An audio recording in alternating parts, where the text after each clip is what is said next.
Hey, folks. So we're here with anarchist playwright Brenton Langle, and we're going to have a discussion about the politics behind the two big Jesus rock operas, the 1970 rock opera Jesus Christ Superstar and the subsequent 1971 rock opera Godspell. Right? Both of them came out at a very pivotal time in U.S. politics. Both of them told the story of the life and passion of Jesus Christ.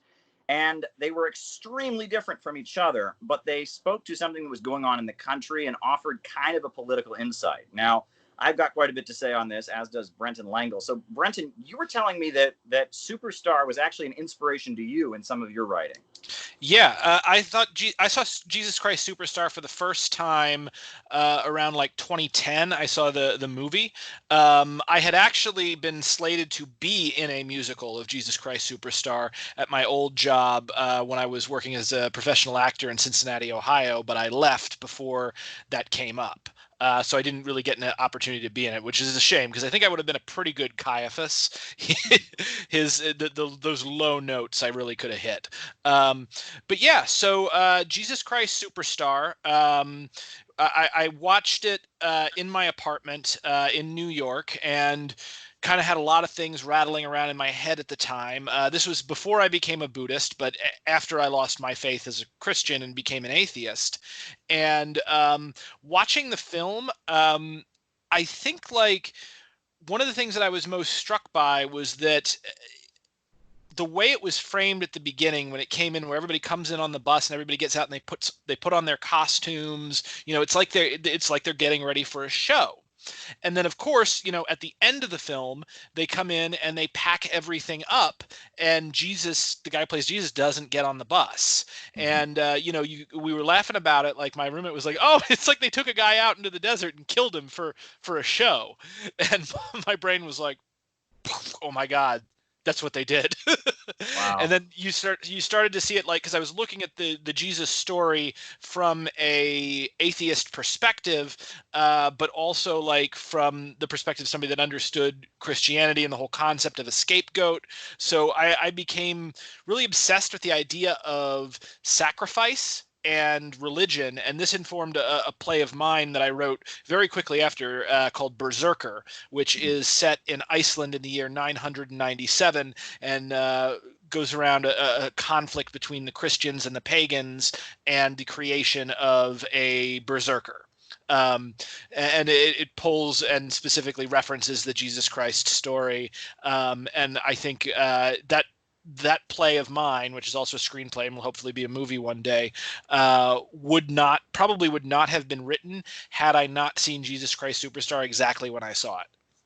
Well, what's interesting is, when you watch Jesus Christ Superstar, I saw Godspell first. I saw the play of Godspell at first, and then I remember seeing, the movie and then going to a stage production of Jesus Christ Superstar as a teenager. And I was kind of blown away because I felt like Jesus Christ Superstar was almost like, it would be like, now I look back on it and think, it would be like if Christopher Nolan, the Dark Knight Rises director, had been told to do the Jesus story, because it is the most dark, kind of scary. Like it's almost like, there's Batman of the 1950s, who's got Robin, who's always making the wild remarks, holy something, Batman. It's kind of cheery. Yeah. And Christopher Nolan takes, Batman becomes Batman. And it's like this dark. Yeah, it's this very, very, very dark version. And I feel like Jesus Christ Superstar is very much a dark interpretation of Jesus. Whereas as Godspell, which came later, is like Sesame Street almost. It's almost like like for children's television practically, even though it's for adults. But I want to put both of these in the proper political context.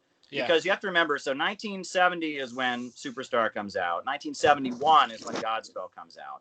And at that point, the United States is gripped in the middle of a huge political crisis, right? The Vietnam War is continuing. The public is opposed to the Vietnam War. Anti-war demonstrations are everywhere. 1968, after the assassination of Dr. Martin Luther King Jr., protests erupted in every major city in the United States. The National Guard is dispatched all over the country to fight against... what's that like? Yeah, to fight against a huge rebellion among the African-American community. The Black Panthers are very big and popular, and Nixon, of course, wins the election in a landslide, promising that he's the law and order candidate, and he's going to stop the rebellion and make people love their country again, and solve the political crisis. So in that atmosphere, you have to understand what was happening, right?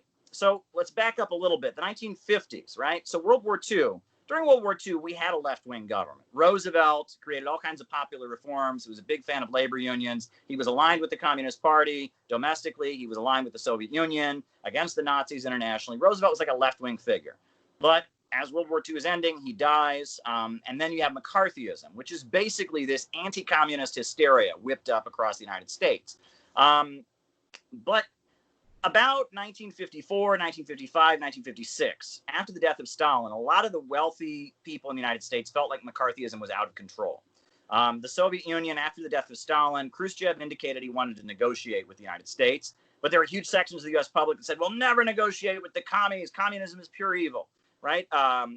You have, at the same time, Yugoslavia has cut ties with the Soviet Union. It's a communist country, but it's cut ties with the Soviets. So the USA is trying to give aid and weapons and funding to Yugoslavia to fight the Soviet Union. But of course, there's opposition. We can't help the communists. They're and that in a lot of ways, the McCarthyism has gotten so extreme, right? And the civil rights movement can't move ahead because they're constantly being communist baited.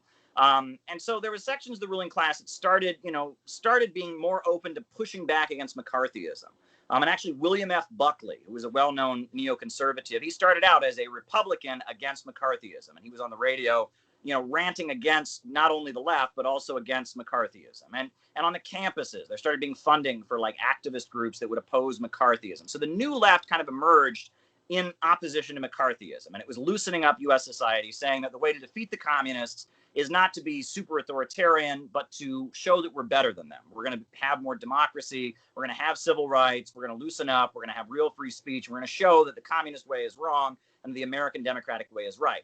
Of course, though, that leads to a huge anti-war movement. That leads to the Black liberation movement taking off. And pretty soon, communism is really popular. Students for a Democratic Society, they're out in the streets. The Black Panthers are out there. And there's almost as if communism is a good idea. What's that? I said it's almost as if communism is a good idea. Indeed. So there's strange. a political crisis. So as Nixon comes in, they're trying to figure out, okay, how do we push back against the new left? The new left has gotten out of control. And Nixon is realizing that younger people in the United States, they're just not interested in religion, right? The young people that grew up watching television, listening to rock and roll music from Elvis Presley and all of that, they are not interested in going to church on Sunday and hearing organ music and hearing a guy read from the Bible. It's not interesting to them. So there starts to be a question, how can the right wing push back against these new left activist groups that have all this power, Students for a Democratic Society and all of this? How do we push back against them? And so they realized there was a faction among the new left activists they called the Jesus people or the Jesus freaks. And they were hippies who were Christians. And so there started to be discussion on the right wing about using the Jesus freaks or the Jesus people as a mechanism for pushing back against the new left. I see where this is going. Right. And it started out, there was a guy named Tony Alamo, who was a Beatles record producer in Los Angeles, a record marketing exec.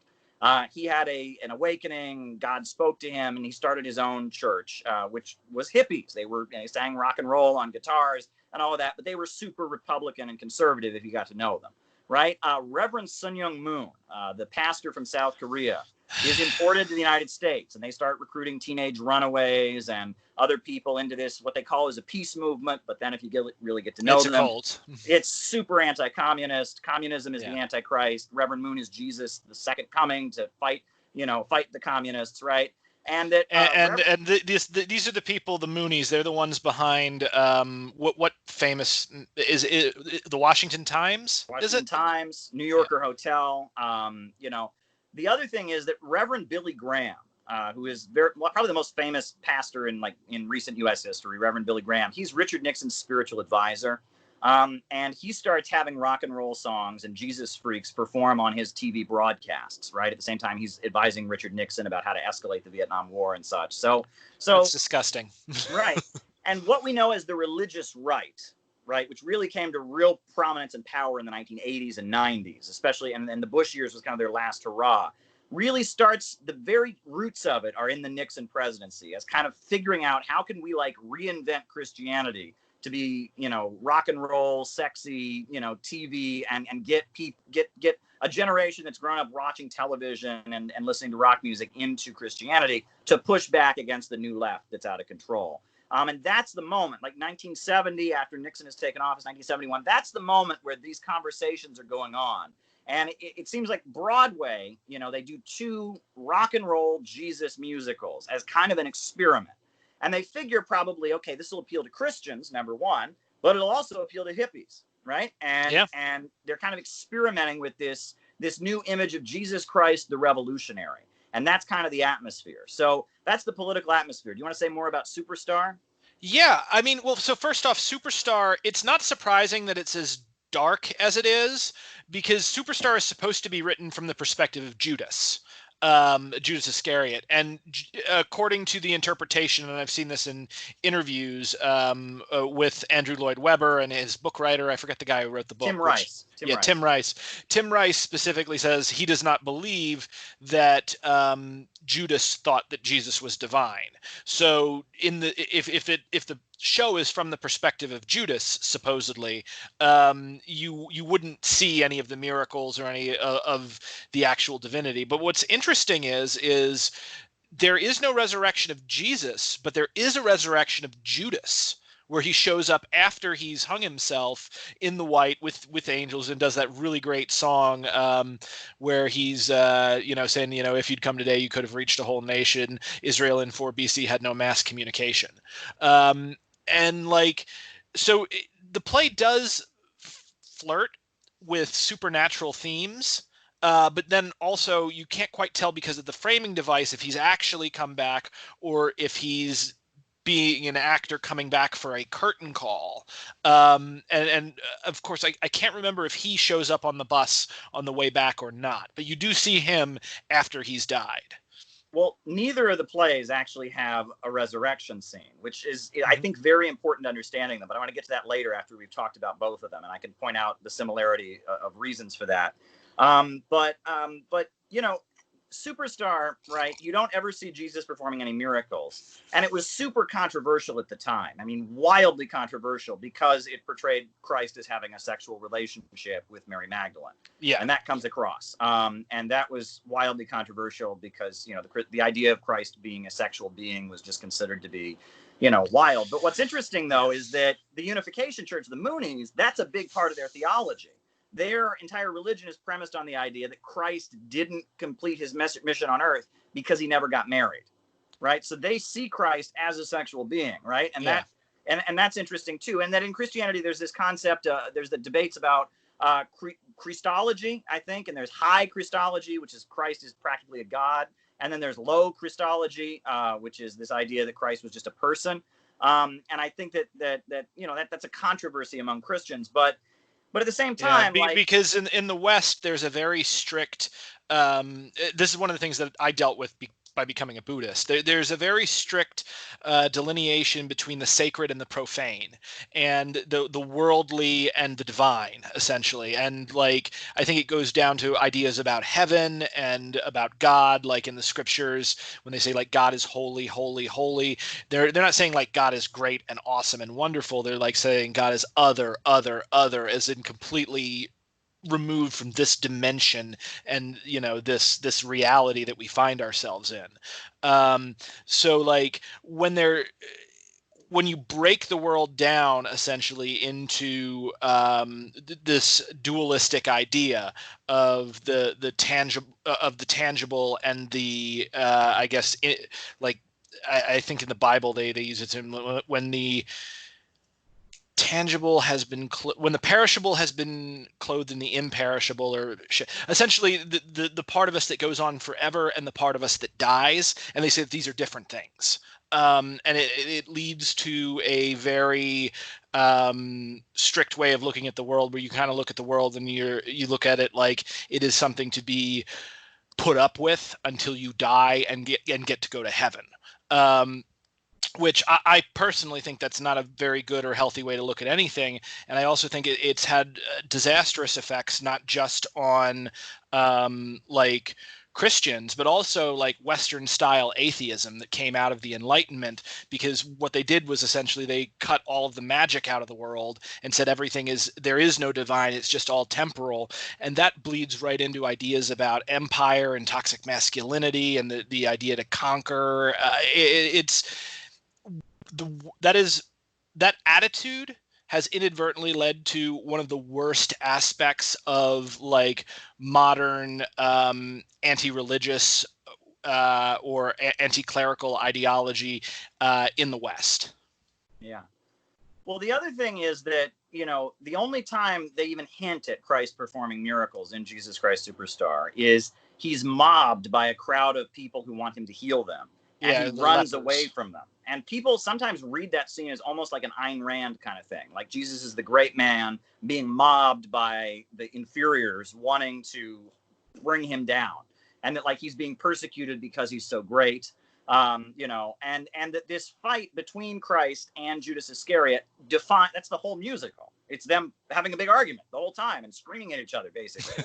And Judas Iscariot was I guess, according to that musical, he was one of Jesus's biggest supporters. And he's disappointed with how things have gone and is just full of rage and anger. Feels like his friend it's about Jesus now. It's not about the movement or about what he stands for. And ultimately sells him out for 40 pieces of silver, feels guilty about it, hangs himself. And Judas is almost really the central character, not Christ. Christ talks, and that many have commented that the words of Christ in Jesus Christ Superstar, he almost sounds like an angsty teenager or something. Like he's constantly saying, nobody cares about me. I'm going to die. You're all going to forget about me. For all you care, my body could be bread, and that Christ is just constantly frustrated with his followers, disappointed in them, and frustrated and wondering if his mission on earth or his teachings are even going to survive his crucifixion, right? Christ seems to be full of pessimism, hopelessness, and darkness, and just feels like everything has kind of gone to waste. And then he ends up being killed, and that's kind of, and that fits. I mean, it's a very, very dark performance, right? I will say, Andrew Lloyd Webber, that is the only Andrew Lloyd Webber musical I can stand. I love the music. I would go to a performance of it again if I had the opportunity. I like it. It's very, very good, but it is a very dark telling of Christ's life. You want to say anything further about it before we move on to Godspell, and then we get to what they have in common and don't? Absolutely. Well, the things that I'll say about Jesus Christ Superstar, because I saw it as dark, but not overly dark, because there are moments, and I haven't seen the stage play. I've only seen the film.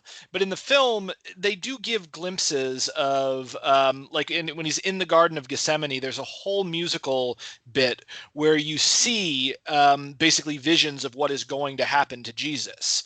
And looking at that like from the perspective of an artist, that is both very hopeful and kind of amazing, because a lot of the times, like as an artist, what the hope often is that what we will do will impact people and that people will care about it. So like in a way, that scene where Jesus is asking, like, to take this cup away from me, it looks like, and can be interpreted as, he gets a glimpse into the future and sees the impact of what he's done. I think the other thing to remember about Jesus Christ Superstar is it is not just an examination of Jesus Christ. It is an examination of celebrity. Because the whole concept of a superstar was just now like breaking onto the society. We hadn't really had stars like that, and so they were kind of looking back to Jesus as like the world's first celebrity.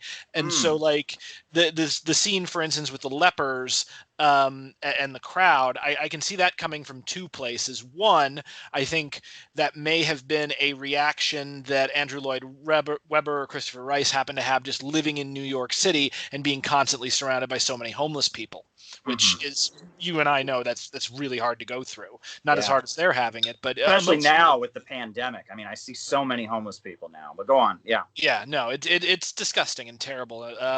But then like also like, so I think there's that aspect of it. And in fact, I wrote a similar scene into an early draft of my play now novel about the afterlife after all, with a crowd asking for things, and that was both partially inspired by that scene and also partially inspired by my own difficult run-ins with homeless people, where you want to help them, but you really don't have a lot of money, and what are you going to do? So I think that aspect of it, but then also like the aspect of the crowd. So if you think of Jesus as the celebrity, you think of Judas as his best friend who's been with him from before he was famous, and then you look at his 12 his 11 other disciples.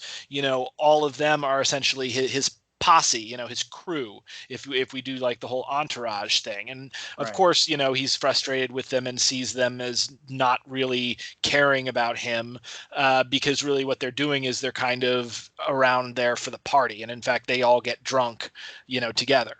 But then there's also the fact that it's like the Memphis Mafia, right, that Yeah. Elvis had. Right, that Elvis had this group of guys he called the Memphis Mafia, who he basically just financially supported. Their only job was being Elvis's buddy. But many people felt like they were kind of exploiting him, and that they didn't really care about him. They just had they were Elvis's crew that he paid to hang out with him, basically.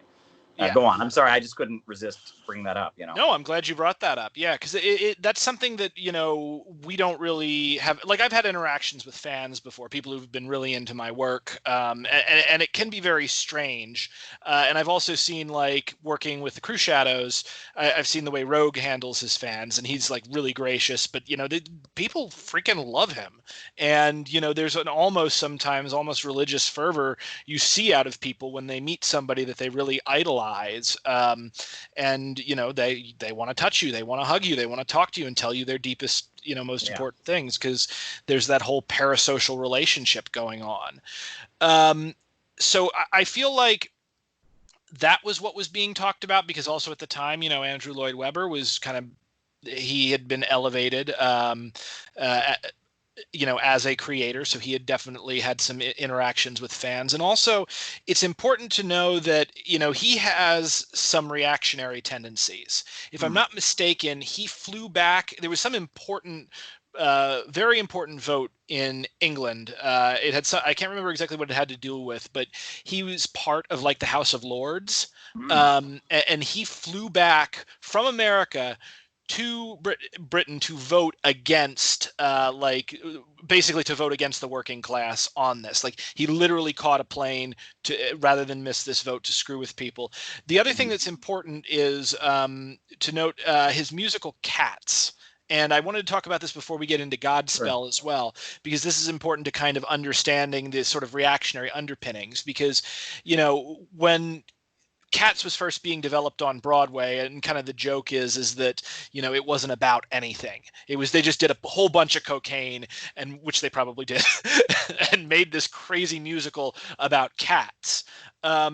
But there a lot more thought actually went into Cats than that, because it's actually based on a series of T.S. Eliot poems that are children's poems, and they're about cats. But the thing about T.S. Eliot is T.S. Eliot was like, if he were alive today, he'd be alt-right. Yeah, right. Yeah, and he was very racist, very devoted to very specific ways of creating art and of existing. And you can read the message in his poems about cats is essentially a justification of class stratification and of racism and colonialism. And like the big thing in Cats, what Cats is about, and they even have that big line, like, a cat is not a dog. It's everybody stay in your lane, remain in your part of the hierarchy. So you got to think that's the mindset that Andrew Lloyd Webber is coming at the Jesus story from. You have a deeply reactionary guy who is nonetheless a brilliant artist working among very left-wing people, because he's working in the theater, and telling a story about a revolutionary whose divinity he probably doesn't believe in himself, because I don't think him or Tim Rice could have created the thing as they were if they really believed in Jesus. And what we get is Jesus Christ Superstar, which is an amazing mashup of like all of these things coming together. But there is a reading of it, because of its creators, that can be deeply anti-revolutionary at certain times. But also, like with Cats, there are aspects of it's like the work itself takes over and transcends its creators, because Cats, he's trying to tell this, very stodgy, almost British reactionary story, but because of the medium he's working in and the type of artist that he is, there's a lot of modern dance in it. There's a lot of people moving as cats and different. The freedom that they express with their body is in direct contrast to the regimentation that is expressed in the poems and the themes of T.S. Eliot, which the whole thing is based upon. Well, that's a theme we'll get to when we talk about Godspell, because there's definitely a similar weird dynamic there. But before we move on from Andrew Lloyd Webber, I just want to throw one last thought out there, right? Because I know that Andrew Lloyd Webber didn't come up with the story of the Phantom of the Opera, but I mean, he's an incel.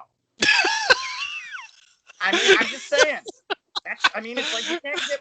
He is like the literary incel, right? I mean, He really that's is. what the Phantom of the Opera is. He's an incel. I mean, he can't get a woman. He's angry about it, so he does some elaborate terrorist attacks and haunts the opera place because he's angry because he's not good looking enough to get a woman. And I mean, right? I'm pretty sure he wears a fedora. What's that? I think in the play he wears a fedora too. You're supposed to kind of feel sorry for him, right? He's doing all these evil things because he feels like he's ugly, and he's like trying to trap this woman so he can like force her to be his partner against her will. But you're kind of supposed to feel sorry for him, like he's this tortured genius or something. I will say, you know what I mean? I mean, just saying, right? So, I mean, you can't tell me that the Phantom of the Opera is not an incel, right? I mean, if there's any literary character who fits that definition, he does, right? Oh my God. Yeah. I can't wait for the memes, like when the incel community takes up the Phantom of the Opera. But moving on from that, so 1971. I'll be their new Pepe. Yeah, right.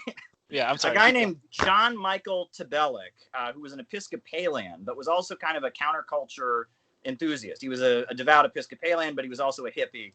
He wrote this musical, Godspell, and originally the music was taken from the Episcopalian hymnal, and then a composer named Stephen Schwartz, changed it to a rock and roll theme, and they put it on Broadway. And it comes out, and in a lot of ways, it is completely contrary to Jesus Christ Superstar. Jesus Christ Superstar is extremely dark, right? Whereas Godspell is extremely light. And again, you watch it, and it almost looks like Sesame Street or something. I mean, it is so childish in its religiosity that you almost wonder, is this for adults? It's like the characters are all speaking in childish voices. Now, the way it's normally portrayed, the cast dressed like hippies. However, that was apparently not his intent. He intended for them to be dressed like Harlequin clowns. And he had this... better that they went with the hippies. Yeah. And, the Jesus character is slightly effeminate. He wears a Superman T-shirt, and he has a big afro and some, like, clown paint on his face. And he tells little silly jokes, and he's entertaining. And most of the play is Jesus and his followers doing little skits that act out parables, right? Every one of the Jesus parables is acted out in the skits. And the thing is, you were pointing to about the contrast with Cats between, the tone of the story versus the tone. A lot of these parables are very, very dark, actually, and involve people getting tortured and going to hell and all of that. But they're told in this kind of childish, sing-songy, silly way. And that comes across. And I remember when I first saw the play, and I saw it like several times, I saw it when I was a kid. I saw it, one of the local high schools in my area performed it. And I saw it. And again, what I noticed was it seemed like, okay, you just talked about someone getting tortured. You just talked about someone going to hell. You just, but it's like gleeful and silly and childish, right? Jazz hands. Yeah, completely. Jazz hands and all of that. The other weird thing about it is, Jesus Christ Superstar is almost entirely about Judas Iscariot versus Jesus and this like personal conflict between the two of them. Well, in this one, John the Baptist and Judas Iscariot are the same character, the same person, right? And John the Baptist shows up at the beginning, and John the Baptist is, in the Christian, narrative is the guy who basically created Jesus. He announced Jesus to the world. He showed up and said, this guy is the Messiah, and he announced Jesus to the world. So at the beginning, John the Baptist announces Jesus, baptizes him. They do a lot of singing. And then at the end, it's John the Baptist or Judas they're the same guy who, persecutes him, and actually they have him actually doing the execution, actually, like, tying him to a fence, like, which is supposed to be the crucifixion. And the official reason given for that, they say, according to John Michael Tabalik, is they said, well, we didn't want to, John the Baptist's role at the beginning was so small, we didn't want to invent a whole nother character. We just felt it was more convenient to do it that way. I think that that's a little bit facetious, honestly. I almost read into this like a kind of like, it's like the Bill Cosby line about, I brought you into this world and I can take you out. Mm-hmm. I mean, it's like, you see John the Baptist, which is not in Superstar. They don't show, for John the Baptist is not portrayed. It's, in Jesus Christ Superstar. It's John the Baptist announcing Christ to the world, and then John the Baptist being the one who betrays him and persecutes him. And I feel like that was some kind of statement. It was like, it was almost, back to that theme about celebrities, like the crowd lifts you up and then tears you down. There was a statement intended in that. That was not accidental, right? That was not accidental. What's hiring one extra actor? Do you make a theological, statement like that? Yeah. You know what I'm saying? What do you think? Well, I mean, I think they could have easily split the part into two parts. It wouldn't be. I agree that argument is a bit facetious, but also it makes sense in the sense that, God sent his son to be crucified and murdered by us. And so in a way, you've got John the Baptist as a stand-in for God. I created you, and now I'm going to destroy you as part of this prophecy that I'd created. And like, if people get a chance, and if you're interested in like theology and stuff, there's there's two great debates on my channel that people can look at, that I have with Pastor Mark Tan of Explain Apologetics, which is really funny because like I'm the Buddhist who looks like Jesus and he's the Christian who looks like a Buddhist. And like he and I talked about, we have one about the afterlife and one about like, do I need a savior? Like do we need a savior to pay for our sins was the topic of the second debate that I did with him.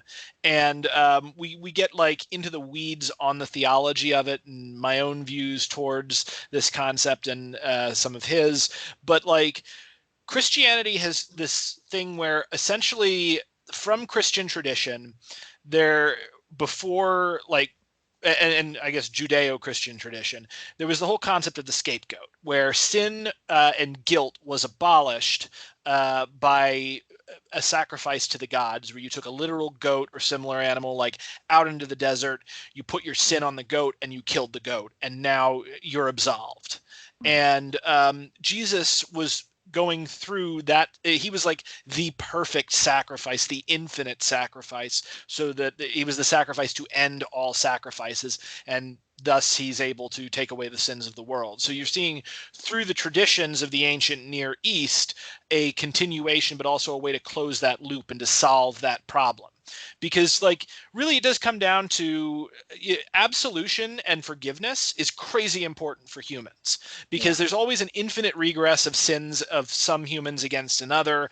There's always like people get stuck in like patterns of guilt and revenge, and that there has to be a way to do that. And it can't really be done simply by engaging in reparations or something, or trying to make up for what you're doing, because people are flawed. So if you make a mistake and then try to atone for that mistake, you will find you will make a mistake while attempting to atone for the mistake.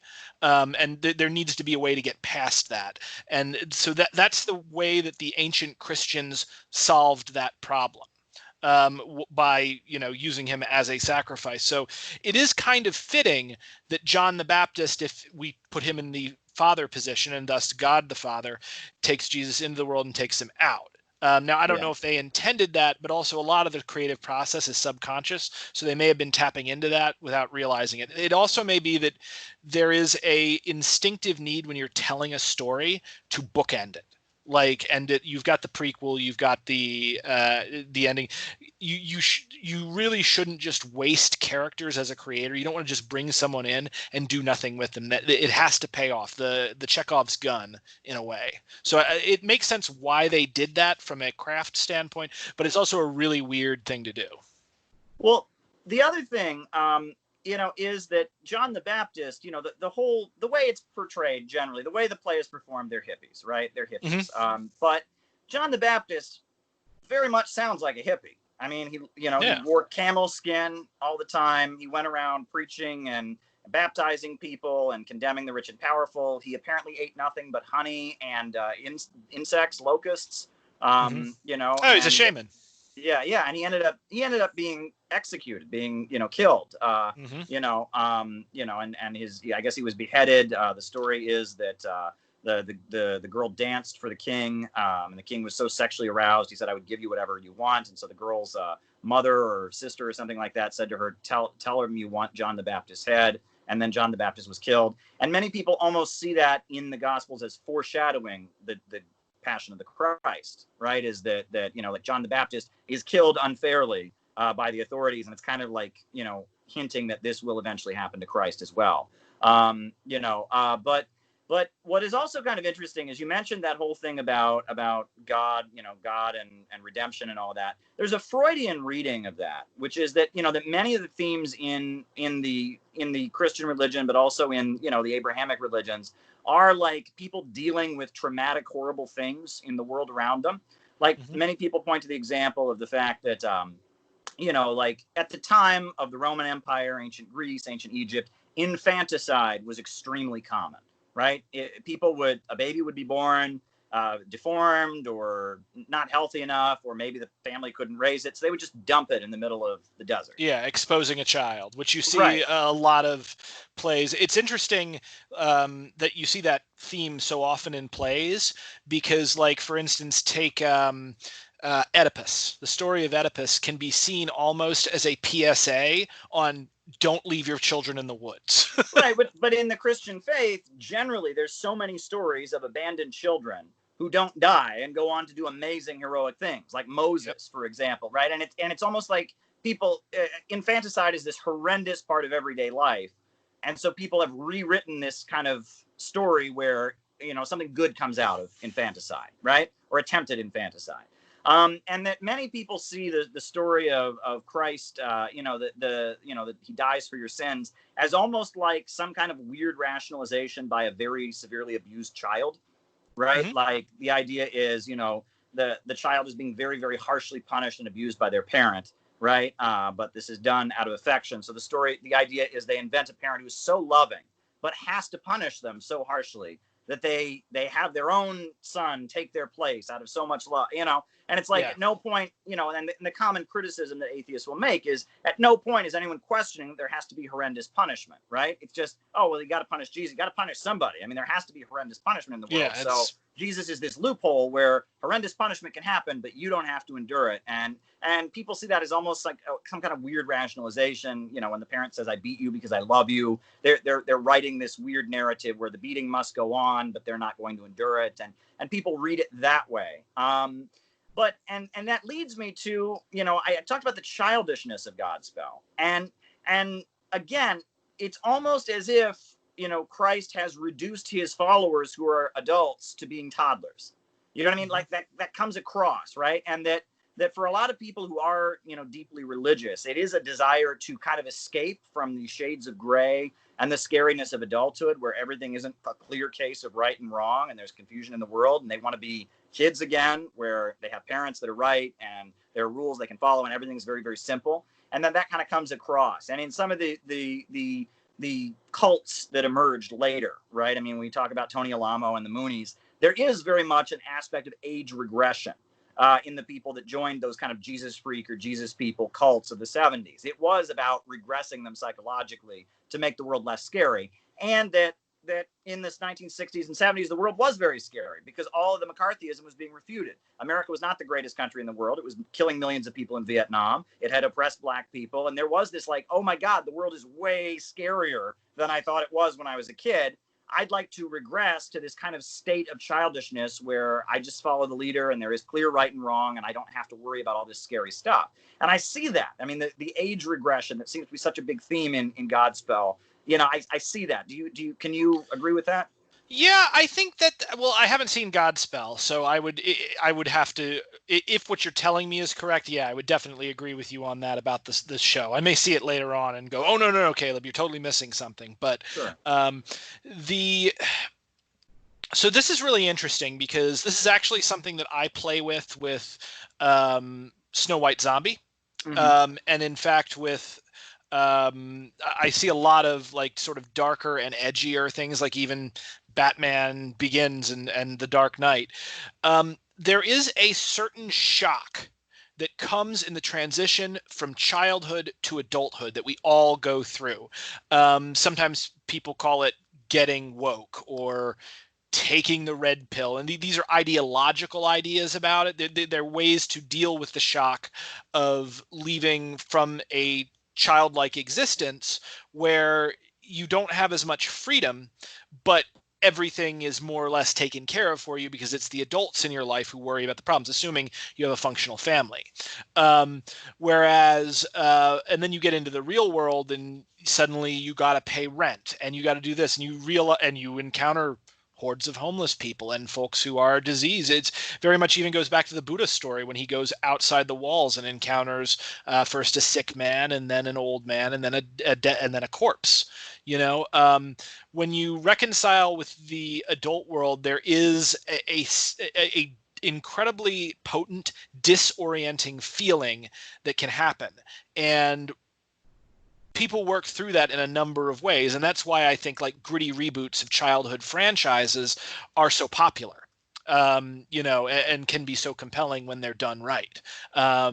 Also, just like sort of darker and edgier fiction, and how everything has to get really dark and edgy for the people in their 20s to their late 30s until they have a kid, and then they have to kind of chill out and start working on raising the next person, so they go through that whole cycle again. So there is definitely this nostalgic wish to return to where you were in childhood, and a lot of the ways, you can even see some anti-capitalist activism being informed Yeah. by this, because there's a lot less anxiety, assuming let's say we did have a fully functional communist society. A huge amount of anxiety would be absolved in and resolved in the average person, because now it's no longer a means of, do I make rent this month? Will I eat? Will I have a roof over my head? The society that we have right now uses that fear and that anxiety to force people into working for capitalists. If you removed that, we might see that the culture changes and maybe we're less interested in these gritty reboots of everything. And maybe we become less interested in certain forms of religion and more interested in other forms of religion. With me and becoming a Buddhist, it's really helped come to grips with a lot of these like very serious, heady questions dealing with life and death and impermanence. And I definitely see, like even with the phrase like "ye must be born again," there's a lot of emphasis. I was in a play called The Great Divorce where I played the voice of God, actually, because Wow. it was one of the things in my theater department I was known for. I played Poseidon and God. And because I could, when I want to, I can really do this like big, deep, booming voice. And so like in that, they had a whole line where one of the sinners was being offered a chance to go to heaven, and I think the thing in The Great Divorce is they all refuse for one reason or another, except for maybe one. But they even have that line of like, become that child again. So there is definitely that element of regression in a lot of Christian theology and a lot of Christian tradition. Indeed. Indeed. So now, one of the things that both of those plays have in common is no resurrection scene. And that's what made them also wildly controversial. And, for Godspell, the argument that they gave, and I think I've even heard that Andrew Lloyd Webber made this argument about Jesus Christ Superstar, is they said, well, the curtain call is the Godspell, or the curtain's call is the resurrection. The curtain call is the resurrection, right? But the thing is, there's a curtain call at the end of Hamlet, and I don't think anyone sees Hamlet as coming back to life. So, I don't quite buy that, right? But they say, no, Yeah. no, when the music gets happy again at the end, at the curtain call, that's the resurrection. And I don't buy that. But there's not a resurrection. And there's a couple ways to interpret that, right? I mean, first of all, The fact especially that in the play version of Godspell and in Jesus Christ Superstar, we don't ever see any miracles being performed, right? And there's a whole history of kind of, I guess you could call them pantheist or quote unquote rational Christians who reject the miracles of Christ. In fact, Thomas Jefferson even famously wrote the Jefferson Bible, which was called like the Life and Teachings of Jesus, and he removed all the miracles from it because he said he would preserve Christ's teachings for a more rational age where people no longer believed in miracles, right? And that there's like kind of Unitarians and others who reject the miracles of Christ. So, by not having a resurrection, by also not having any miracles. Now, there's miracles in the movie version of Godspell. Jesus has magical powers and makes things appear out of thin air and stuff, but not on the Broadway stage. And you wonder if there's some of that going on, that like they just, but the other thing is that by doing that, in a way, they made the plays a little more, I guess the term is multi-faith, or is that ecumenical, right? Where, Christians believe Christ was crucified and rose again.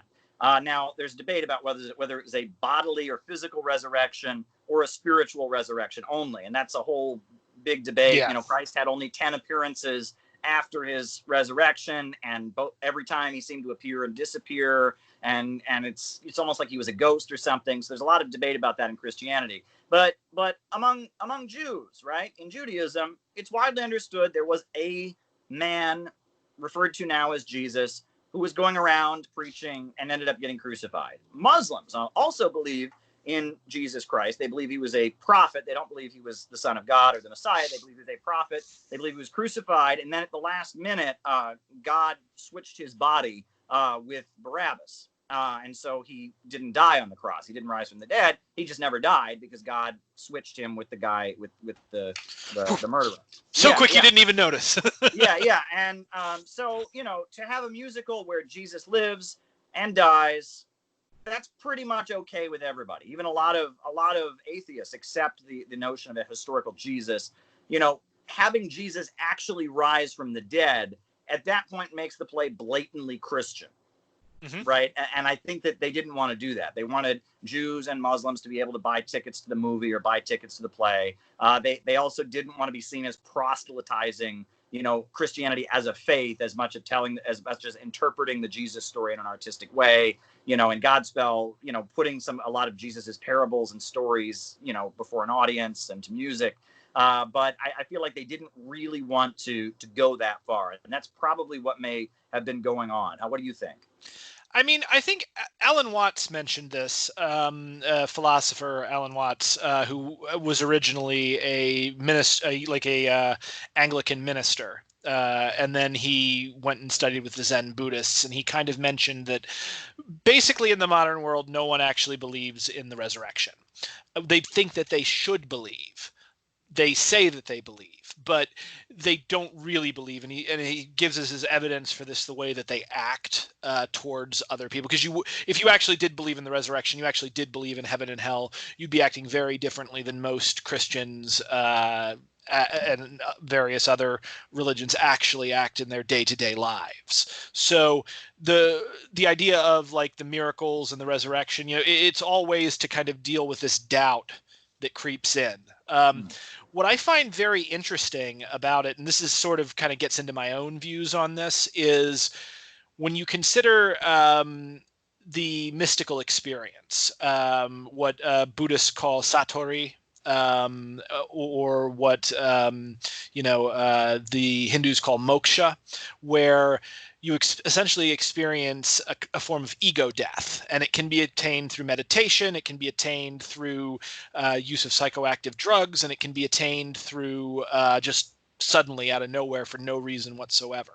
And suddenly you stop thinking of yourself as just you in your body. You're still experiencing everything through your body, but your awareness goes out to more of the oceanic feeling, where you are not just your body, you are literally everything in the world that is simply expressing itself through this particular consciousness right now.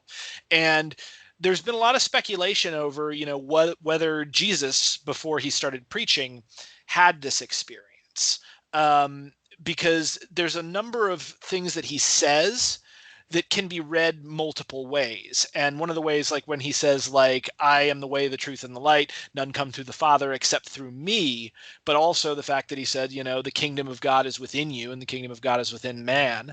And you have Tolstoy saying that the kingdom of God is within you. What he may have been alluding to is this mystical experience, this feeling of connection with everything that there is. And when you see somebody who goes through this, especially if they're coming from like a Western background, suddenly they'll have that experience and they don't have any other way to express it. So they might say, I'm Jesus Christ. And everybody goes up. And of course, in the Christian tradition, there's only one Jesus Christ. So you can't be Jesus and you throw him into a mental institution. But perhaps if he'd come from different traditions, he might have been able to express that feeling and that emotion in a very different, far less inflated way. Because one of the big problems that I find with Christianity is the connection of God with the idea of a sovereign. And, you even see it in church. Catholic churches are based after medieval courts. And everybody goes and you kneel in church. And why do you kneel in church? Because you kneel before the sovereign. Why do you kneel before the sovereign? Because the sovereign is afraid of everybody, that somebody's going to come up and stab them in the back. So they sit in a big throne with their back to the wall and everyone prostrates themselves. And similarly, the priest is up there kind of as like the master of ceremonies, and the sovereign is God and Jesus with his back to the wall. And you even see it with Buddhist statues. There's almost every Buddhist statue that you see seems to be built with their back to the wall. So it's this replication of human political patterns into religion, us understanding religion in the way that we understand politics. And even like Protestants, you'll note that the Protestant churches are oftentimes based on, like, they're based on courts. Yeah. And with the priest and the judge in the same position. And I remember even in the Cecily McMillan trial, they talked about how Cecily's lawyer spoke to me about how, the prosecutors thought of themselves like they were doing God's work and bringing, this kind of punishment, that they were God's anointed to do this to Cecily. So there is so much overlap between spirituality and religion and politics, and it can go very, very wrong very, very quickly if people just have the slightly wrong ideas in their head. Indeed. What I think is interesting about that is you'll notice that, for example, when you talk about Catholics versus Protestants, right? One of the big shifts is the Protestant church is quote unquote democratic in that they elect the leaders, local congregational sovereignty and stuff. And that reflects, a shift, right? And that the Protestant Reformation was the very beginning of the capitalist class breaking feudalism apart and seizing power. The Catholic Church was associated with feudalism. The Protestant church was seen as anti-feudal. And then you have the Protestant work ethic and all these concepts that are much closer to capitalism. Whereas as the Catholic Church argues kind of against some aspects of capitalism, seeing it as inconsistent with feudal values, and that. By the way, really, to throw something in there, Martin Luther, I remember this from my religious history classes. There was a peasant uprising where they took Martin Luther's name and were like, we're uprising because of Martin Luther, and and Martin Luther actually wrote to the Lord and was like, no mercy for these people, just kill them all. But yeah, there is an inherent tension between the fact that we see the universe, like Christians see the universe as a monarchy, but we are a democracy. Right. Because, obviously, if the universe is monarchical, then how can democracy be the best form of government? And you can also see why, some religious people freak the hell out about communists, because they're really tied into this idea of God the sovereign, God the big boss. Well, right. And then a lot of, Protestant, sects or religious groups like Quakers talk about the inner light, and it's almost like everyone has their own little piece of God inside of them. And you see an attempt to kind of democratize the concept of God, that the Methodism, everyone must find their own method, that kind of thing. And you see that. What I also thought was interesting, though, is that as far as the resurrection is concerned, that some aspects of the resurrection story itself, as you find it in the Bible, are almost alluding to the fact that it was not a bodily resurrection. I know the Catholic Church regularly points to the fact that it was women who witnessed the empty tomb as proof that Christ had a bodily resurrection.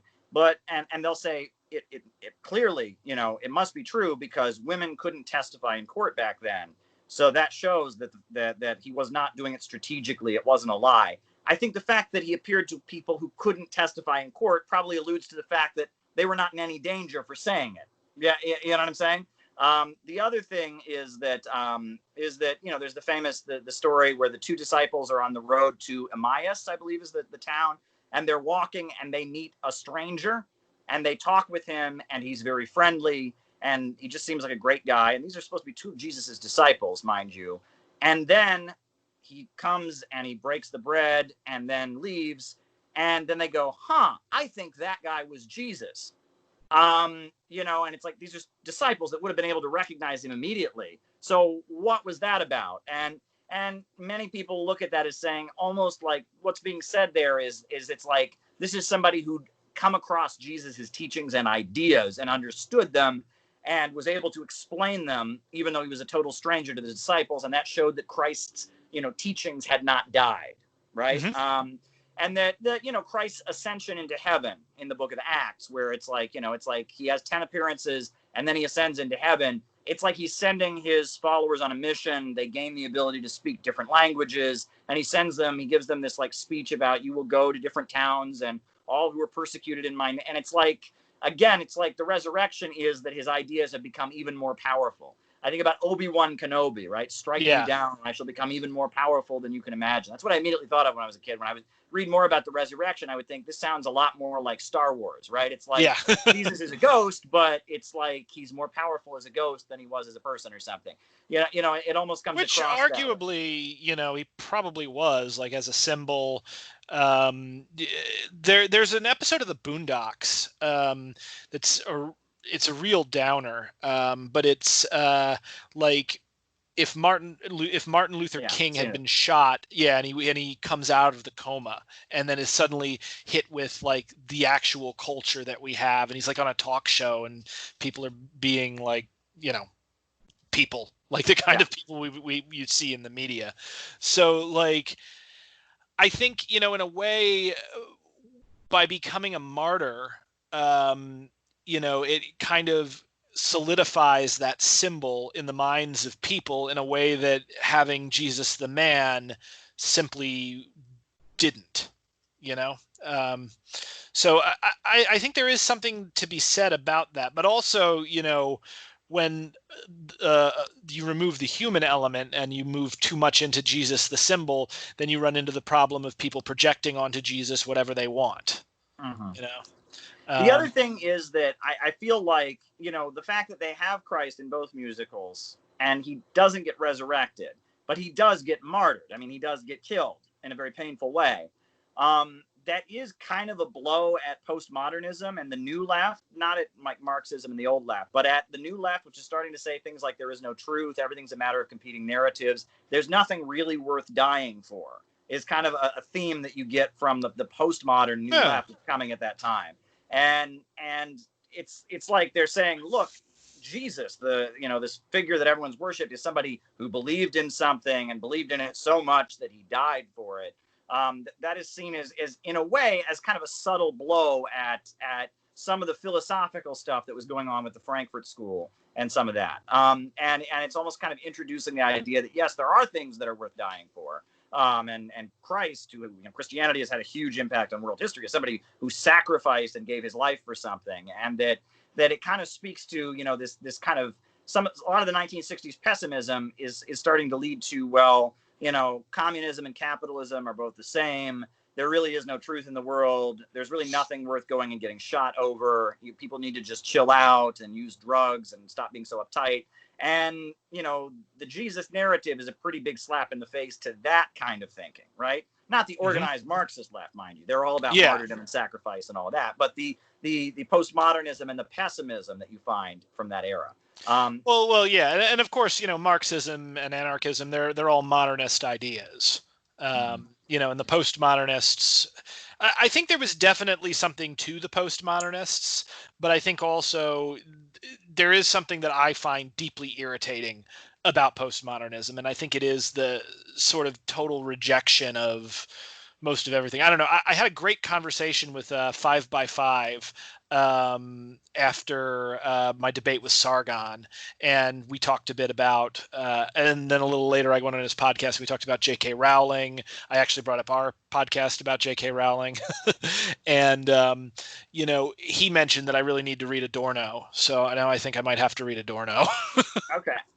Well, the other thing I might want to add is that, as you look at, I think Godspell and Jesus Christ Superstar were huge boosts to the Jesus freaks and the Jesus people, which eventually evolved into the religious right, right? Mm-hmm. And that what kind of became the defining thesis of the Jesus people as you get through the 70s, right? And you have the rise of different groups like the Moonies and Tony Alamo, and Billy Graham becomes more popular. And then finally in like the late 70s, you have the Moral Majority and Jerry Falwell, and you have the rise of the mega churches and the evangelicals that kind of defined politics up until like the Obama years, that were like the most powerful political force in the country. I mean, many people didn't like them, but in terms of power of all political movements, they had the most devoted followers. They had the ability to get the most done. And they're still kind of, they're still backing Trump and Mike Pence, I think, and their excuse for supporting Trump, even though he's clearly not somebody that a devoutly religious person could admire, they compare him to King Cyrus, who despite not being a Christian or whatever, allowed Israel saved the Jews or something like that, right? And they say that Trump is, for his own selfish reasons, doing God's work. Like that's the analogy you'll hear on Christian television. Which is, by the way, the dumbest freaking thing I've ever heard in my life. But the biggest, the theme that you saw in 1970s Jesus people and all of that was they started to really emphasize the idea that communism was the main enemy. Not because communism was so evil and wrong, but because communism offered heaven on earth, offered racial equality, offered justice and kindness and a world without cruelty, without God, right? And that becomes a big theme among the Jesus people and all of that in the beginnings of the religious right. And it's a very strange kind of logical leap, right? And this is a very common theme with a lot of like very, very anti-communist socialists. Like a lot of the neocons were originally Trotskyists who didn't like the Soviet Union, didn't like Stalin or whatever. And so even up into the 80s, they're still calling themselves socialists, but they're campaigning for Ronald Reagan. And it's like we believe in socialism, but fake socialists in quotes, are more dangerous than American capitalism and imperialism, right? And it's kind of like, that's kind of the same logic you get with the Jesus people. We're trying to build heaven on earth. We're trying to build a spiritual community. We're trying to share all things in common and all of that. But these communists think they can do it without God. So they're more dangerous. They're appealing to the same things we're appealing to. The same anger at modern man, the same all of that, but they're doing it with this godless ideology. So we need to team up with all these capitalists and people that are, really, really not in line with what we believe and teach at all, because we need to get rid of this main enemy, communism, the theme of communism being the Antichrist, because communism offers building God's kingdom on earth without God. That is a huge theme with those people. And it's weird because in the 1960s, the Jesus people were very much part of the left. They were Christians who went to civil rights rallies, who marched against the Vietnam War, and tried to combine being a leftist with their Christian faith. But throughout the 70s, they come to the conclusion that if you really want to think that way, you have to be a Republican and a raging anti-communist, which I find fascinating. Yeah. It's, it's kind of mind-blowing because religion so often is used to organize people, and it can be such a powerful organizational tool, and can be terrifying in the wrong hands. What I've found very interesting about religious organizing and about seeing and not even just the negative stuff, like Soka Gakkai is a great example. My Buddhist organization, I really like what they do, but there is definitely something to when a religion organizes you towards a purpose. oftentimes the religion tends to offer something really good, like either salvation in the next world or happiness in this world or success. And oftentimes one of the biggest problems I find with the the modern secular left is whether you're doing the anarchist or the Marxist, you're probably going to lose. Everything is awful, and you know what, let's just all sit here and wallow in our misery of how oppressed we are. Yeah. And it oh, it's just like, you just wonder if some of these people just do they wheeze when they sit when they sit down in a chair. Like, is there just a well, and that the dialectical materialist worldview, right, is very dark. I mean, it's change comes through conflict, change comes through struggle, change comes from confrontation, right? And that, Buddhism seeks to have harmony in the universe and bring everything into one. But Marxists, if you read, classical Marxist philosophy, right, everything is constantly changing, and it's the contradiction, it's the clash that drives history together. So you want to be as confrontational as you can. You want to never have peace with anything. You want to, and it's that aspect that gives Marxism a kind of violent, and angry vibe. But that very much fits the revolutionary intelligentsia. Let's remember, Marxism started in the aftermath of the French Revolution. It was very much the ideology of people sitting in pubs. And think about the Les Miserables and do we hear the people sing? It was people sitting in pubs going, hey, we had the French Revolution and we still haven't created a just society. Where do we go from here? What's the next move? And you have the Hegelians, and then Marx is one of the left Hegelians, and they come to the conclusion, well, there's this economic issue and we need a new revolution to empower the proletariat. But it comes out of that kind of dark change comes through violence and confrontation worldview that I think in some ways has cursed Marxism, right? And that Trotsky's falling out with Stalin was over the question of permanent revolution, where Stalin is saying we're not going to have revolution in the West, so we need to build a prosperous society in the Soviet Union. Trotsky is saying, oh no, it doesn't matter until the West is seized by communism. There's no hope anyway. So we just have to have the Soviet Union be a temporary holdout in a global civil war to tear down all of Western capitalism. And Stalin has the support of the Russian population that have had the Russian Civil War and blockades and all of that. And they're saying, let's sign some treaties with the West. Let's build our own industries and let's not do this. And that Trotsky was very much sticking to the mindset of the revolutionary intelligentsia. And that leads me, honestly, as much as I've studied, and I think dialectical materialism is in many ways correct, it leads me to the question of if you look at the left, why are there a million factions? Why can't anyone ever get along on the left? Well, because change comes through struggle, Brent. We got conflict, we got a clash, right? What you're going along with somebody you disagree with? That's not dialectical. There is this very, very negative confrontational attitude about the world that the left really kind of cultivates, and I think it comes out of the revolutionary intelligentsia of Europe. That's fascinating, and it's nice to just see and place this, kind of within because coming into activism, when I did, without having the historical balance of it with you kind of look at these people and you're like, why are they acting this way? But then, hearing about, it's one of the reasons I really appreciate you as a thinker, and because you do have this background and this understanding of the history of the left that allows us to place ourselves on a timeline.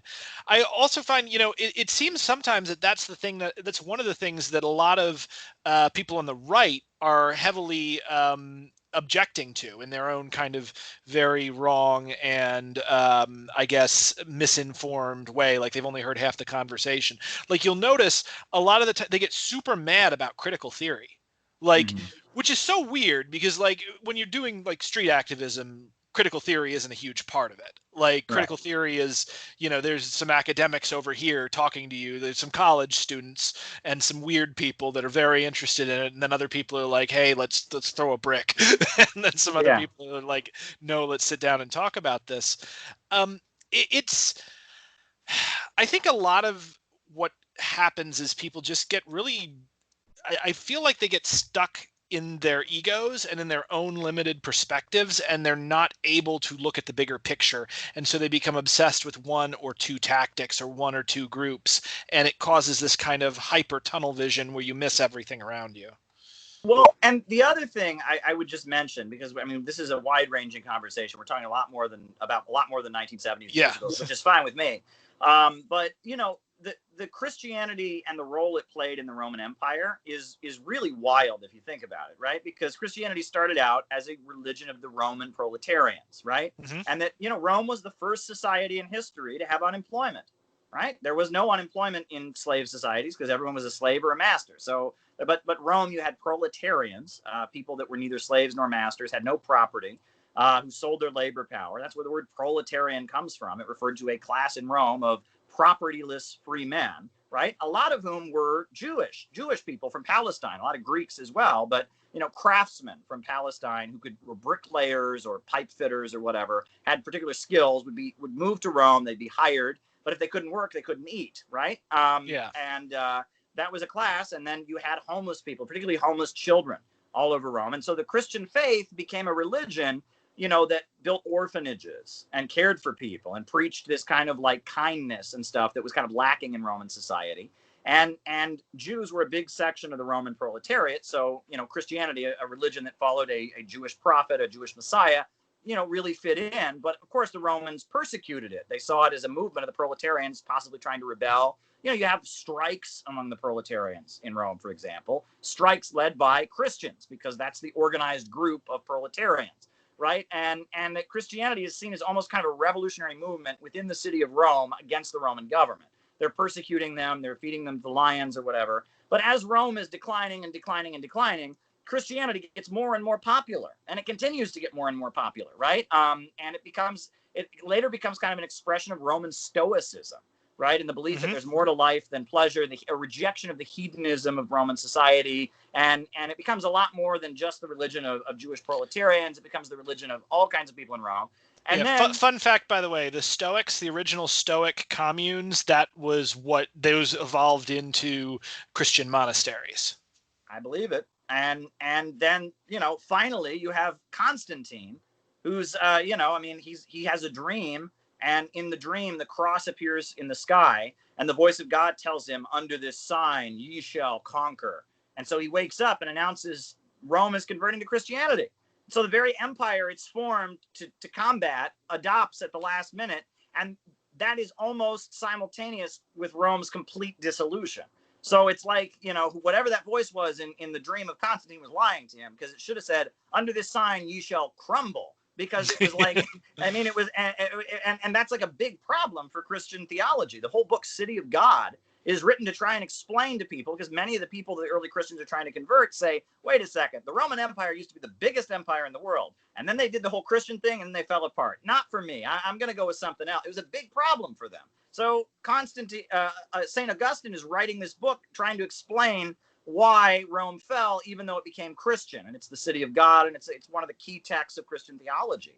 And it's wild, and it's like, you know, Rome on its last breath, you know, is announcing, okay, guess what? We're Christians now. And then we understand it wasn't just the dream that Constantine had. His mother apparently was a secret Christian, and had been attending Christian services and all of that. So she had told him stories of Jesus as a child or whatever. He ended up being the emperor, and he said, you know what, why don't we try this? And I'm the emperor now, so I can declare Christianity is good. And so he, you know, that's really what it was about. But it was, the Christianity was so widespread, and it was officially an anti-Roman doctrine. But Rome as a society was in so much decay that a religion they had tried to suppress was so widespread, even among the richest people, that they finally just threw in the towel and said, okay, fine, we're Christians now.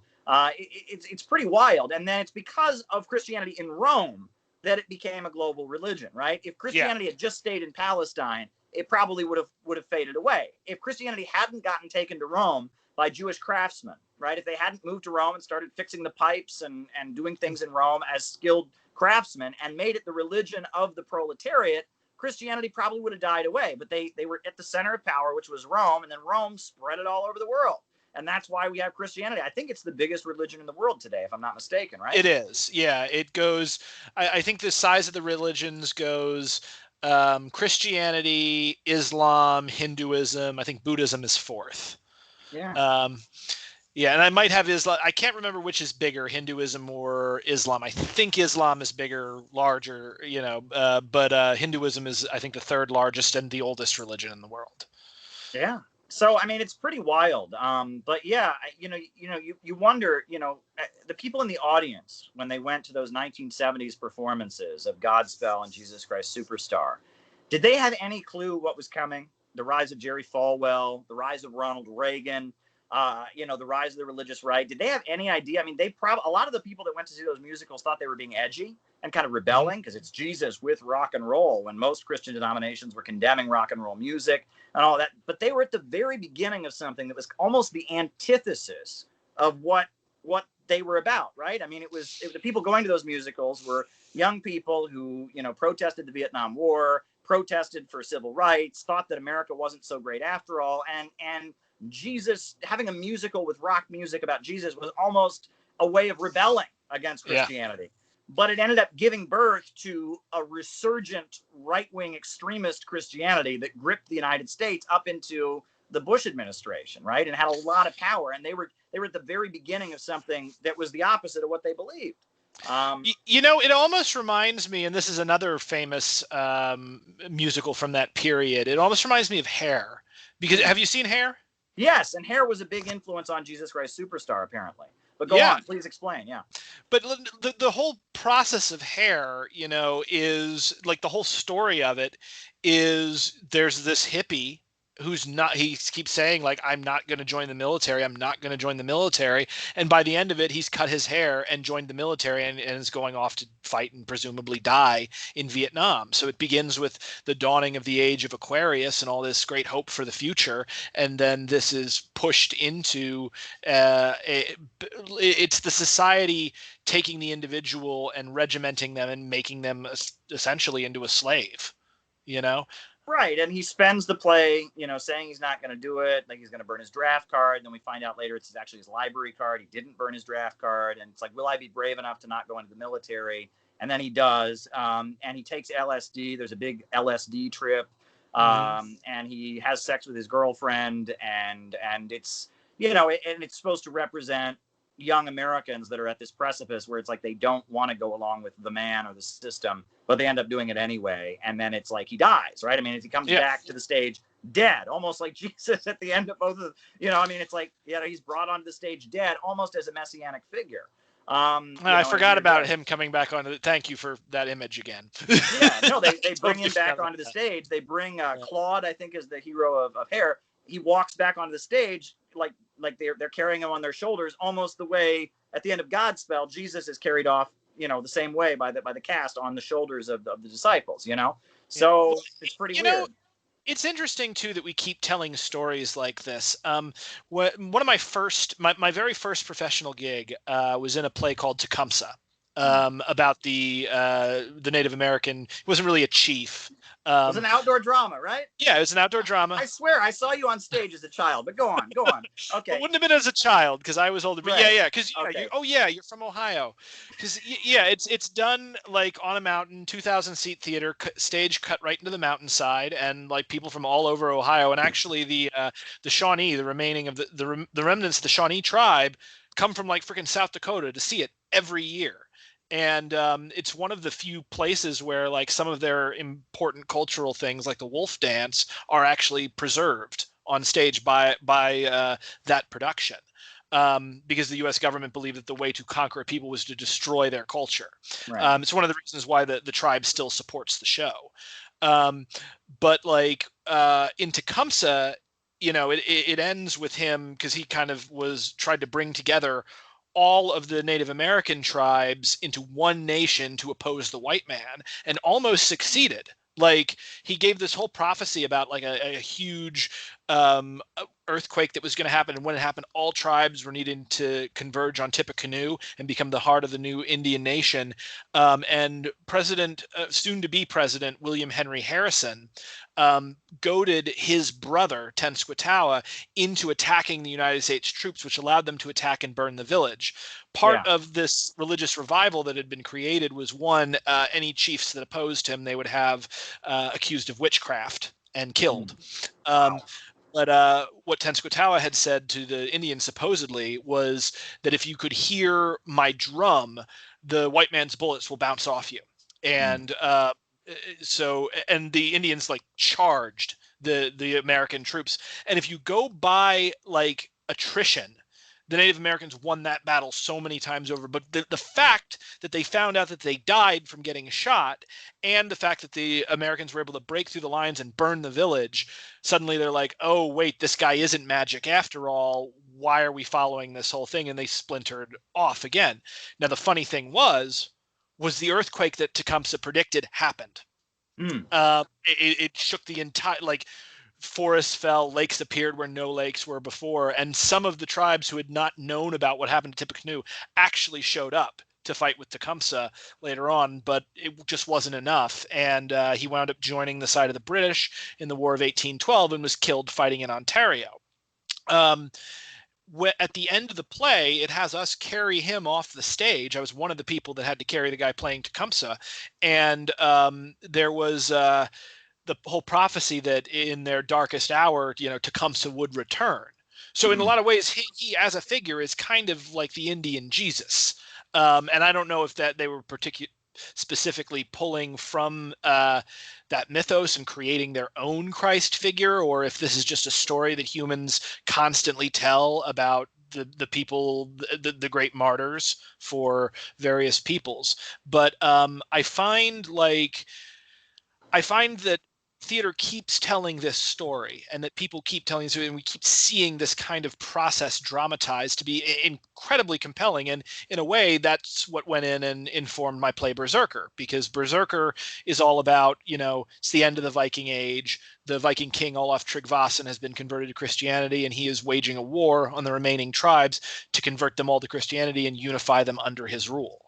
Right. Well, the lead up to the massacre at Wounded Knee was, maybe 100 years later, but it was like the same story, right? It was the ghost dance revival movement, and the white people being very afraid of the ghost dance revival movement, and then supposed to be a negotiation that ends up just turning into a massacre.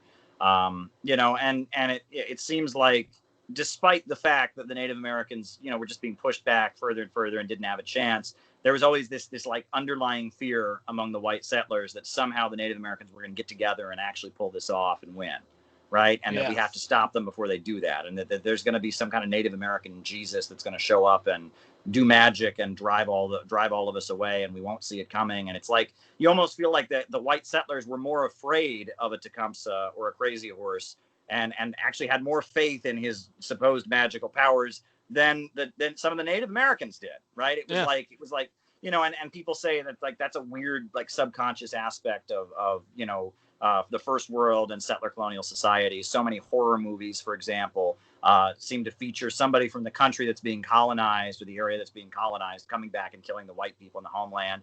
Dracula, at the time that Britain is colonizing and exploiting the peoples of Eastern Europe, the story of Dracula. So somebody from Eastern Europe coming, this monster from Eastern Europe comes back and is drinking the blood of white women in London. It's something almost primal in the mind, because you when you talk to if you wind up ever, and I don't recommend it, but if you ever wind up talking to like a freaking neo-Nazi, or even not even just a neo-Nazi, somebody who has a reactionary worldview, there is this insane fear that the people, that if we stop abusing these people, they will just come back and abuse us. Right. And, my answer to that is always, well, I don't think that's going to happen. But if that happens, I suppose we deserve it, and like, it's better to, if you are so terrified to cease your evil, that evil might be done to you, then you deserve to have that evil done to you. Sure. The phrase black supremacy comes up when you study the history of American populism, because populism started out as an anti-racist movement after the Civil War. It was the Republican Party, the small farmers, the labor unions, continuing the progressive Lincoln tradition, but gradually it became more and more racist. And as it was racist, all of a sudden they're not talking about white supremacy; they're talking about black supremacy. And it's like, oh, there's going to be black supremacy, and it's like this fear of black supremacy in the 1890s was like a central part of populism becoming more and more right wing and eventually joining the Democratic Party, the Dixiecrats. And how many people tried to, especially early on, they're not so much doing it now because they realize how idiotic it is, but how many people said when Black Lives Matter first started, tried to act like Black Lives Matter was the same thing as the KKK?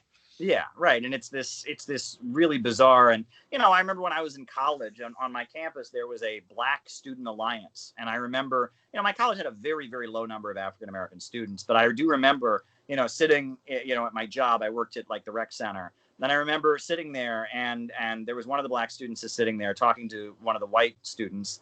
And the white student says to them, "Why do you have to call your club the Black Student Alliance? That sounds like the military or something. Like you're going to get together and kill all white people." And she says, "Well, it's just an alliance. You can have alliances in sports and, and it's like, it sounds military to me. That sounds, it's just like this. They're looking for it. You know what I'm saying? If someone called a group of Christian denominations the Christian Alliance, no one would think they were going to be violent, It's pretty sad. It really is. But yeah, no, I mean, I do think that those particular musicals were very, very weird because it was the beginning of the blowback against the New Left. But it was like the New Left kind of identified with it. What I also find is amusing is that, the way that in the 70s, performing a musical with rock music about Jesus Christ was edgy and rebellious. And nowadays, the people who go and see those musicals tend to be evangelicals, right? When they do a Broadway revival, buses full of evangelical kids from the Midwest come and watch it. And it's a musical about Jesus. And it's great, they've totally changed their character. But it kind of parallels the way when Abby Hoffman wore an American flag T-shirt in the 60s, that was edgy, right? It's like, hey, he's being sarcastic. He's wearing. Nowadays, if someone walks around in an American flag T-shirt, they think, oh, he must be a right-wing guy. You know what I mean? He must be ultra-patriotic or something. It's like these things that the context is everything, right? That it was illegal. It was considered flag desecration at one point to wear an American flag. Now it's actually, if someone wears an American flag, they're probably saying I'm right-wing. They're going to be wearing a MAGA hat on top of their shirt, And it shows that these things, the context is everything, right? I would say that probably the majority of the people that perform and watch Jesus Christ Superstore or Godspell now are doing it from like a right-wing evangelical perspective. There need to be more plays about Jesus. There needs to be the Bible more in society. They don't. We need to go. Everybody needs to see The Passion of the Christ by Mel Gibson. That kind of thing. Yeah. And which does show the resurrection, by the way, like really fast. I remember when I saw that. I saw that like in the Deep South. Well, not the Deep South. I saw it in like the Bible Belt. And I remember when Jesus shows up at the end, like literally just like everybody was clapping and I was like, okay, you guys know it's a movie, right? Well, and also isn't that a little bit like, you don't, you clap, when your favorite sports team wins. You don't clap when the Son of God rises from the dead. That's like a sacred occurrence. You know what I'm saying? Like it's not a parlor trick. Even that just kind of sickens me because it kind of cheapens the do you know what I'm saying? Like I just can't imagine myself applauding for Jesus's resurrection, right? I mean, it's supposed to be this deeply spiritual event. It's not supposed to be, hey, Superman just won the bet. Even that just shows kind of what the beginning of Godspell was. It was making Christianity into a rock concert. It was making Christianity, it was kind of what religious people were critiquing about those musicals at the beginning has kind of become dominant among evangelicals. So they were right, is what you're telling me. One thing though that I do remember is, one of the performances of Godspell I saw was in the area that I grew up in. One of the evangelical Christian high schools in my area performed it. So I went with a couple of friends and we saw it. And that, one of the songs in Godspell called The Light of the World, the chorus of it is, it has the refrain, "We all need help to feel fine. Let's have some wine."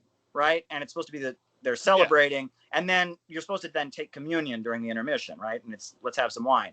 But these folks were evangelicals, so they couldn't say, that let's have some alcohol wine was not okay. So they changed it. I remember they're singing, "We all need help to feel fine. Let's have a good time." And I remember sitting there and like hitting myself on the head, like that's not how that song goes. That's not the line.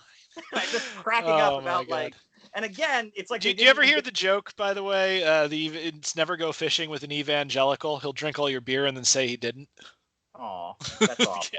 All right. Well, it's been fun, Brent. Yeah. It really has been. This has been a great, wide-ranging conversation, and I can't wait to get this up on the web and see what our respective groups of fans think of it. So thank you very much. Always a pleasure to interact with you.